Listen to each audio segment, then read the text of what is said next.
It's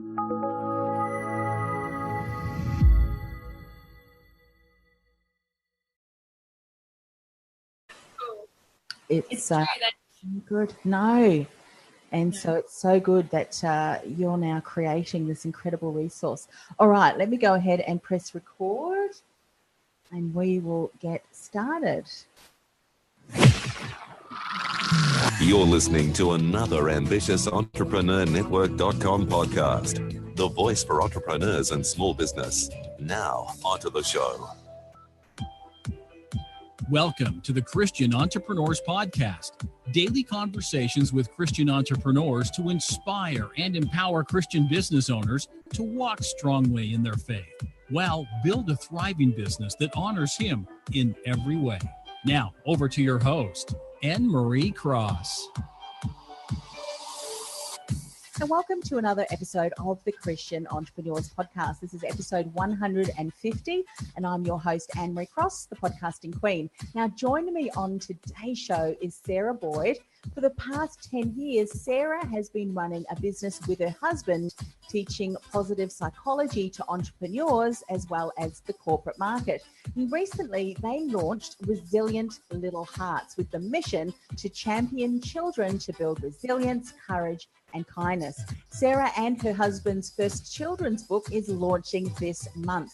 And on today's show, Sarah is going to share giving yourself permission to pursue your purpose. You can be gifted and called, but no one else will give you the permission. You have to give it to yourself. Absolutely. She's also going to talk about not everyone can see your potential or your vision before it is realized. So be aware of who you share this with, and also guard that seed while it's still forming. God has no limits on what's possible. She's also going to talk about what matters most to your success is how you deal with disappointment and failure. There are moments that can define a person, and the moments God refines us. So knowing how to rise again after a setback is so important, and so much more. Welcome to the show, Sarah. Thank you so much for having me today. I'm really honored to be here. Oh, look, my pleasure. And as I mentioned earlier, before we pressed record, as I was going through the show notes today, and the fact that you and your husband are in the process of launching Resilient Little Hearts, championing children to build resilience, courage, and kindness is so important. And someone I was just discussing a couple of weeks ago at the gym that children, unfortunately, are not being taught resilience, and they're really struggling as they're going to school and just being faced with so many challenges, unfortunately, that life puts in their way. So we'll certainly give you an opportunity to share more about that, how we can support you as that book launches. But tell us, what was the transition? What prompted you to now transition into opening up and launching Resilient Little Hearts? Yeah, well, so probably for the past 10 years, my husband and I have been running kind of a business that teaches positive psychology to entrepreneurs in the corporate market. And my background is in psychology and neuroscience. And so the topics that I taught was essentially resilience. And so we'd go into a big company if they were going through a major change, and we'd take them through training and coaching in that area. But a few experiences happened to me, and one was one of those life-altering phone calls that you never expect to have. And in my late 20s, just as life was going along, I received one of those phone calls, and it was my doctor, and he called to tell me that I had cancer. And so in my late 20s, I spent about 18 months of going through treatment, of surgery and radiation, and the fatigue was crazy. But I think more than anything else, that experience was a wake-up call. And, even if you've never been through cancer, I know many people can relate to that type of experience in your life. And I started to feel very confronted with my mortality. And I knew, because I'm a Christian, that my relationship with God was in a good place, but how I was showing up in this life, I wasn't happy with. I wasn't being all that I knew that I could be. I wasn't being brave. And so it was that experience that really caused me to go into a deep reflection. And a few years later, then we had children, and I have a 5-year-old boy and a 3-year-old girl.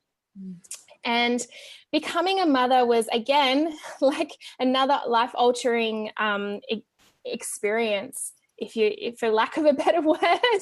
And those two things combined really made me realize that what I wanted to teach my children and the legacy that I wanted to leave with them, and what I wanted to equip them with, was how do you actually have the courage to go after all that God's called you to do? How do you have the resilience to get back up again after a setback, especially when you didn't expect it? And so it was the combination of all these things and these experiences that caused this passion in me to start this new venture, Resilient Little Hearts. Love that. Thank you for sharing. Sometimes the challenges and obstacles that God puts along our path can really jolt us into recognizing things such as you've just shared today. And the fact that now you have beautiful children and now really pursuing this area, which it really sounds as another area that you're really passionate about. Many of us never really get to that. So let's talk about giving yourself permission to pursue your purpose. If you look back, was it because maybe there were areas that you weren't giving yourself permission to? What was that coming up for you, and which is why it's so important you want to share today? Yeah, that was one of the biggest shifts that I had through my cancer experience, that I really wasn't giving myself permission. And that came because of a lot of things, but I think at the core of it, it was a debilitating fear of what people think. And I was so scared of people's judgments of me, and not, everyone always says, oh no, I'm scared of their judgments, but I was actually paralyzed. Like, there were specific things that I really wanted to do, but didn't think I could do, because I was terrified of people's opinions. And I was also, I think sometimes we can get caught up in this thinking, I was just expecting that one day something would just happen, like someone would come along and recognize this potential in me, or someone, would say, do you know what? I actually think you've got this vision in you that needs to come out. And they would almost be the person or the thing or the event that would allow me. And I was kind of waiting. When's that time? Until I came to the realization that time never comes. And when God puts something in your heart, it's actually your responsibility to steward it. And whether it's an idea for a business, or whether it's a prompting to do something else, or to help someone, whatever it is, we have the responsibility, when we're prompted that way, to move forward. We so are. So take us back to that time. And I think there's nothing more like a wake-up call, if you will, when there's a situation of life and death, isn't there? When you think, yes, what, my life through this phone call, I've got some serious choices. I would imagine at that time, all of those, the fear was kind of like, so what? I'm moving forward. What are some things that you went through then to help you really define, what I want to do is really speak into the life, hope, possibility, but champion young children? Was that something that you'd thought about for a while? Why I asked that question? Or if it wasn't, what were some of the things that you did to help you recognize what that purpose was? Because that's a question I often get asked. All right, I know that I've been called to do bigger things, but I don't yet know what that is. What are some insights you've learned? So I'm a very big journaler. I am fanatical about it. I believe that it's very, very helpful. And so I spent a lot of time journaling about, if this was the end of my life. And I think exactly like you said, what I experienced was not so much all of a sudden the fear of people's opinions went away, because it didn't, but I discovered a different fear, which was, regret. And so that is a bigger driver than actually the fear of other people's opinions. And so for me, the way I kind of found my purpose of where I wanted to go next was a lot of journaling about, if this was the end, what do I have regrets about? I had regrets about some purpose things. I even had regrets about other things, like, I didn't get to travel enough, or I didn't do so, whatever it was. And I just kept listing all of them down, and the regrets that I was feeling. And for me, a big theme that was coming out for me personally is I felt very called to write and have my whole life. And so that was one thing that came out. This conversation around resilience was birthing a passion in me. It made me, I wanted to talk about it with everyone. I felt like people didn't understand it properly. I felt like it's misunderstood. And I was very passionate about it, angry about it, knew how important it was, and felt very driven that people didn't know about it enough. And so I think those things are often indicators. I think back to what's unfolding now, and they really are things that I always as a little girl, before you kind of do quote unquote the right things to do, were the things that I was passionate about. And then it's the things that make you frustrated. Yes. But for some people, you're very aware of your purpose. For other people, I think it's a step-by-step journey of just trusting God as you walk out, that as you take the next step, it's going to open up. Yeah, and I think what I'm hearing and what I'm sensing from a number of people now that I've interviewed is that it can become between, a combination, if you will, between what you're passionate about and what pees you off, kind of that center right there can be that thing. But also, too, it's different for everybody. And it may be that there's been certain seasons and experiences that God has, you've been going through, and you've just incredibly built a lot of wealth and knowledge, that a culmination of that now allows you to speak into that particular area. Now, I love what you said. There were some people that you shared this with, and they just didn't get it. They didn't understand it. But one of the things that you said, and I'd love to speak a bit more about this, is not everyone is going to see the potential or the vision before it is realized. Sharing it with the right people is so important, because they can sometimes squash your dreams and vision before it even really gets to that building of momentum. Yes? Absolutely. I'm so passionate about this. I always say not many people can see a tree within a seed. I think it's easier to recognize potential once it's started to grow, but when it's in seed form, as in there's no signs yet of growth, not many people have the gift of being able to see it and cultivate it. And one of the things that I think we learn this lesson in the Bible with Joseph. If you share your dream with the wrong people too early, there's going to be consequences. And, God can use it anyway.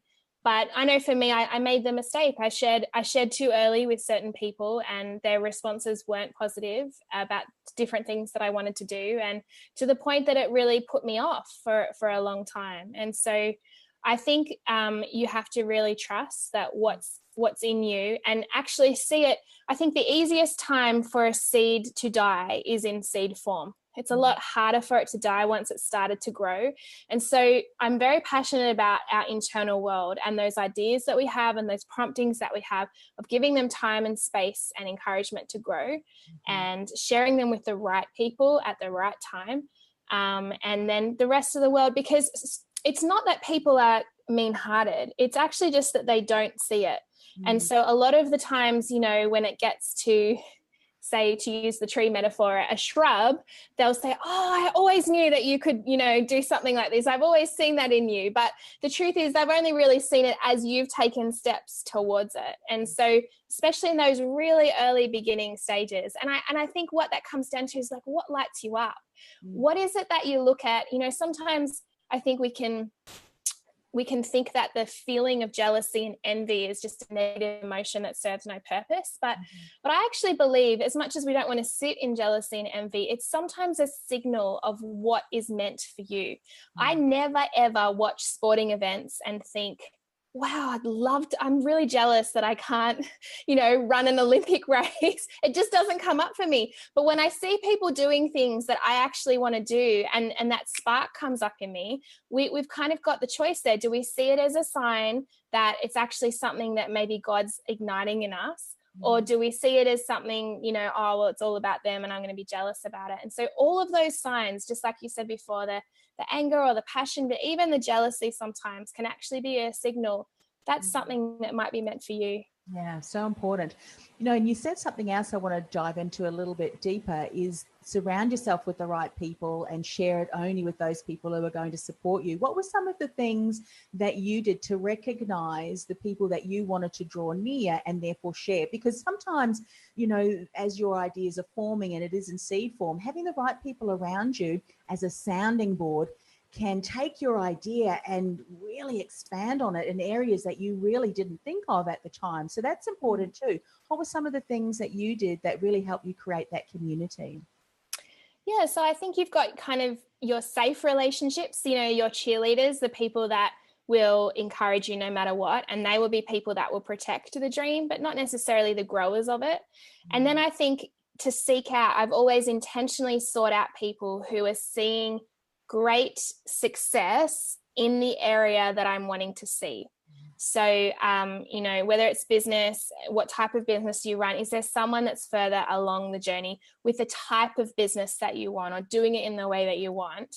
I think that's really important because there are so many different ways to do so many different things. And if you don't get clear on what that might look like for you. But at the same time, if you can get yourself in those environments and get yourself around people who think bigger, believe bigger, it's amazing what happens when our minds don't actually believe something's possible and then we see someone doing it. And whether it is a platform level or an income level or an expansion or helping people level, and all of a sudden you go, oh, I didn't even know that was possible, and it's someone's normal life, all of a sudden it does something psychologically where you actually think, well, if it can happen for them, it can happen for me. Yes, that then becomes your new normal, or at least the goal now that you are stretching yourself. It's so very important. Let's talk about dealing with disappointments. And I think this is really where that muscle of resilience, even for adults, is so important. Yet, unfortunately, I think even when you hear of some of the things that are happening around us, it's not building up that resilience. So what are some of the things that maybe even that you've learned and that you used to help your clients with that we really can support ourselves as we're building our business? Because let's face it, sometimes disappointments and failure are just part of taking action and realizing, well, you know what, that didn't work out so well. Let's move forward. But sometimes we get stuck in that and we allow that failure to determine our destiny, and that we're not playing big, we're not taking that step, and we just shut our business down. What are some insights that you can share today? Yeah, so I totally agree with everything that you're saying. I think that running a business and being an entrepreneur is just basically you get better at failing and you fail quicker. What a lot of people don't know about resilience is people think that resilience is this capacity to just be strong, and they never get emotionally affected and they never get down and they just power through anything that's happening, when in fact that is not resilience. That's just suppression. What resilience actually is a flexibility. So it's actually a normal, natural thing to experience negative emotions when something negative happens. And so if you didn't experience that, we would be concerned that you might be a sociopath. If you have a disappointment in a business or in a personal life or whatever, it's normal to feel upset about those things. It's then what you do with those emotions and how you recover. And so one of the things that we talk about in resilience, and it's the concept of bouncing back up. So it's not that you don't get knocked down. It's okay to be knocked down, but it's how do I bounce back up again? And a lot of times it really boils down to the meaning you are making about the situation. So our emotions and what we experience come down to the situation plus the meaning that we put on the situation. And that's the experience that we'll be having. So particularly in a business context, we can have the same situation and give it two different meanings and have two different experiences of that situation. Psychology calls this reframing. So for example, say you do a business launch and it fails. That's a situation. You can have a meaning on that I am a horrible business person and I'm a failure at business, and who I am is not good at this. Or you can have a meaning that says, well, that strategy didn't work. Maybe I needed to try a different way of doing it. And you're going to get two vastly different experiences. And so the meaning that we make about the experiences that we go through is vitally important. Yeah, so true. I have a saying when it comes to launches that what's worse than no one signing up, and that's one person signing up. Because, and I've done that years ago when I was in the career industry. I launched this program, had one person sign up. You know what? I thought I'm just going to do it, because luckily it wasn't face-to-face. It was all through teleseminar, and I ran through it. He gave me some really great feedback that allowed me to, that I thought, oh, here we go. So, yeah, but it's that true. Is so true. And it's how you look at something. Do you find when you're talking about resilience that so many people, there is a lot more misunderstandings around that than because, how you put, or whatever meaning you put to it is how you're going to react. Why do you think so many people struggle with that? I think that there is a perception, and we get this in the business community, but everywhere, about wanting to appear strong and invincible and not kind of having gone through anything and not to be vulnerable, because vulnerability is weakness. And I think a lot of that's where the misunderstanding comes from. We see these people who are quote unquote successful and they look like they're fearless. They look like they go through something hard and it doesn't affect them. They look like, because that's the external thing that we're seeing, but we're not actually seeing what's happening in their internal world. And so that's why I always talk about, again, coming back to your internal world and what's going on there is what's most important, because it will eventually come out into your external world. Yeah, so true. And you know what? You can really tell the difference between someone who is really being vulnerable and transparent, in a very authentic way, and someone telling the story about where they really did struggle and the lessons they learned to really empower others to realize that, hey, there have been obstacles and challenges, to the one where they try and make up stories, but it's so important. I think we hear all of these, I launched and then all of a sudden there are all these emails and bing, bing, bing, my account. And look, that's great, but there have been years and years of hard work, tweaking, often behind the scenes. And absolutely, I think that a lot more vulnerability and stories about things that we've learned is so empowering, and especially I think for young children too. Let's talk about some of the things around resilience for young children, because I think many of the listeners and viewers have got young children, and I think we can impart some really great lessons to them and even model resilience to them as adults. Then I think we can have such a happier workplace for sure, but a happier life for children and, of course, adults. What are some things that you can share today? Yeah, well, I think in part of where my passion comes from with this is it's just knowing that our children are growing up in a very different world than we grew up in ourselves. And the World Health Organization actually predicts that in the next 10 years, depression is going to be the leading cause of disability worldwide. That's more than cancer or heart disease. And what that means is someone's depression is so debilitating that they can't do normal everyday tasks. And I think, sometimes we're unaware that our children are growing up in a world that is training them for comparison, and it's teaching them that to compare their own internal life with someone's external photos.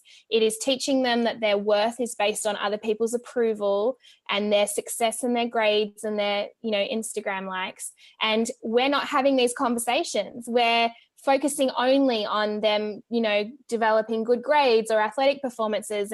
And no one's actually also saying, hey, how you actually rise again from failure? How do you actually find your worth in something that is separate from other people's opinions? How do you actually have the courage to go after your dreams is really, really important. And so that's why this conversation is so important. And I think with resilience, a lot of it actually comes back to example. Oftentimes people talk to me and they say, there's no kind of guilt like parental guilt. And I think all of us never actually feel like we're doing a good enough job. But rather than asking, am I parenting the right way? A better question is, am I being the human that I want my children to grow up to be? Am I actually being resilient? If my children were just going to become like automatic images of who I am I happy with how they're engaging with the world? And so example is one of the most critical parts of all of this. But with resilience, other types of ways that you can do this is through two things. The first thing is what you actually reward in your home.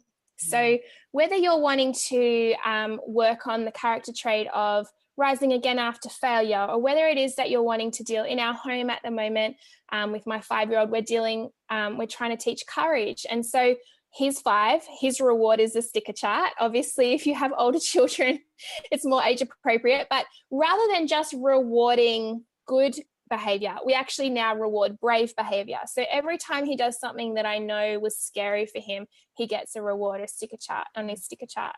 And so what you're rewarding, I think we need to expand our idea of who we want our children to be, because I think that the school system is doing an incredible job at training our children in some areas of life, but other areas, if you want to be in business, you want to be entrepreneurial, you want to be creative, there needs to be another element there.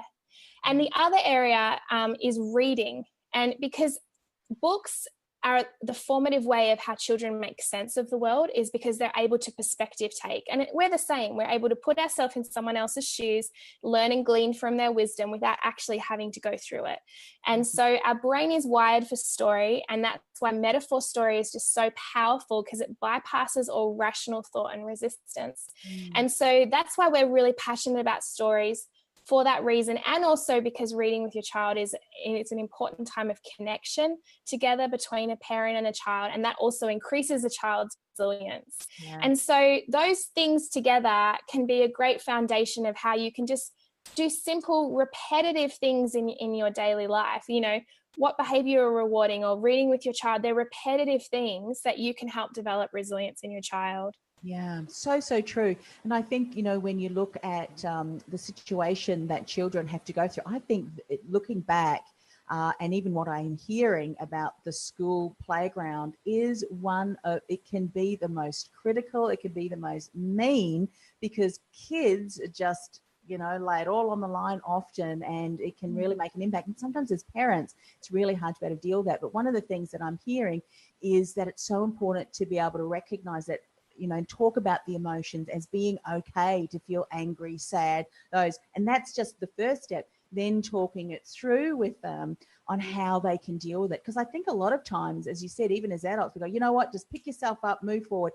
This is something else too, and I would love you to speak into this too, that we're all different. Someone might bounce back far quicker than someone else. And how often that we can go, well, that person only took that long. Why are you still grieving, or whatever the situation is? Giving ourselves permission to take whatever time that we need, but also be mindful what we say, because our words can inhibit, it can uplift, it can champion others too. Think a bit more about this, because I know you're champion in this area, passionate about this. Absolutely. I think, you know, our personality temperament has a big deal to do with how we respond to events, and also our previous life experience. So there's a lot of research now around what we would call sensitivity. And so I don't know if you've ever been, you know, maybe you yourself have felt it, or someone else being like, oh, they're just so sensitive, or they're overly emotional.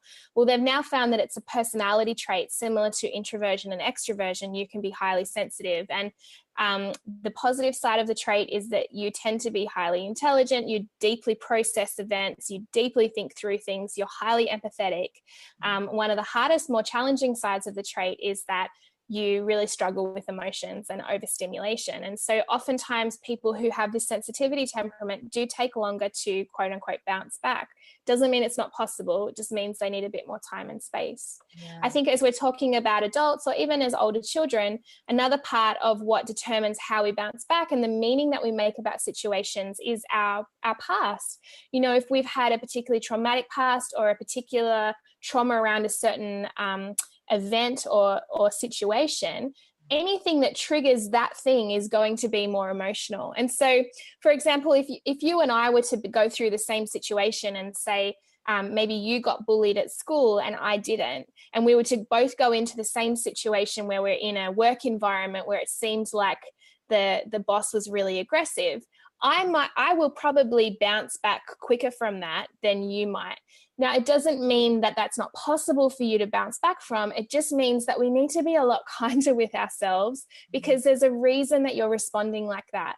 It's not just like you're sensitive or weak, or you're not, you know, whatever. It's actually, you've probably gone through something that maybe someone else hasn't gone through, or maybe you have a sensitivity, a temperament, which can be a huge gift in your life, but that you have to learn how to steward. Yeah, it's such a, you know, things that we need to navigate, especially when we talk about emotions. And then how often, if I look at some of, even in my own son, he's a very emotional guy, but here, you know, being Australian, what, you know, come on, mate, pick yourself up. You know, we are taught, it's part of the Australian culture, about to laugh at yourself. But, you know, here are all of these young men who were growing up maybe on the footy field, the soccer field and all of that. If they're not encouraged to talk about their emotions, it's going to get squashed somehow. And then you've got all of these young men who are nurturers, not sure what to do with their emotions, and it can be a huge struggle. And I think, look, the work that you're doing is just so very important. Share more around how we can support you. When is your book launching? Tell us a little bit more about what it's about, all of that good stuff. Oh, thank you. Yeah, so we're actually going to pre-launch on Kickstarter tomorrow. So Tuesday, the 19th of June at 12 p.m. And it is a illustrated children's book. It's called The Boy Who Stood Up Tall. And this particular book is aimed at children around 4 to 8 years old. And it's about a little boy who's tender-hearted, who learns to stand up to his fears. And so the book is about redefining what courage actually looks like for children. As I talked about before, the difference between being fearless and having courage. Courage is feeling the fear and doing it anyway.